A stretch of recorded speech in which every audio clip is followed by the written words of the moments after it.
আসসালামু আলাইকুম ওয়া রাহমাতুল্লাহ। হযরত ওসমান গনি রাদিয়াল্লাহু তাআলা আনহু বলেন, যেই ব্যক্তির বছরের পর বছর কোনো কষ্ট, কোনো দুঃখ, কোনো পেরেশানি না আসে, তাহলে সে যেন বুঝে নেয় আমার উপর আমার আল্লাহ অসন্তুষ্ট হয়ে গিয়েছে। প্রিয় দর্শক শ্রোতাবিন্দু, যদি কোনো ব্যক্তি পেরেশানিতে পতিত হয় এবং এই পেরেশানি, টেনশন কোনোভাবে দূর হচ্ছে না, এই পেরেশানির কারণে মন সর্বদা অস্থির থাকে, তাহলে আজকের এই দোয়াটি প্রতি নামাজের পরে 3 বার পড়ুন। অতঃপর এই পেরেশানি থেকে মুক্তির জন্য আল্লাহর নিকট দোয়া করুন। ইনশাআল্লাহ এই দোয়ার বরকতে আল্লাহ তাআলা পেরেশানি থেকে মুক্তি দিবেন। এই দোয়ার ব্যাপারে হাদিস শরীফে এসেছে, হযরত ইবনে আব্বাস রাদিয়াল্লাহু তাআলা আনহু থেকে বর্ণিত।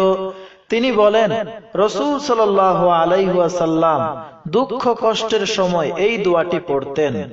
দোয়াটি হলো, লা ইলাহা ইল্লাল্লাহুল আযীমুল হালিম, লা ইলাহা ইল্লাল্লাহু রাব্বুস সামাওয়াতি ওয়া রাব্বুল আরদি ওয়া রাব্বুল আরশিল আযীম।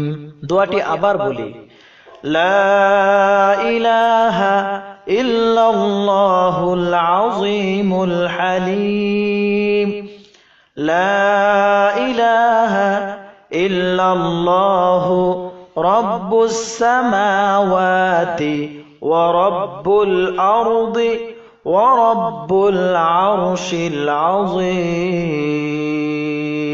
অর্থাৎ আল্লাহ তাআলা ব্যতীত কোনো মাবুদ নেই, যিনি সবচেয়ে বড় সম্মানিত এবং অত্যন্ত সহনশীল। আল্লাহ তাআলা ব্যতীত কোনো মাবুদ নেই, যিনি আসমান এবং জমিনের রব এবং আরশে আজিমের রব।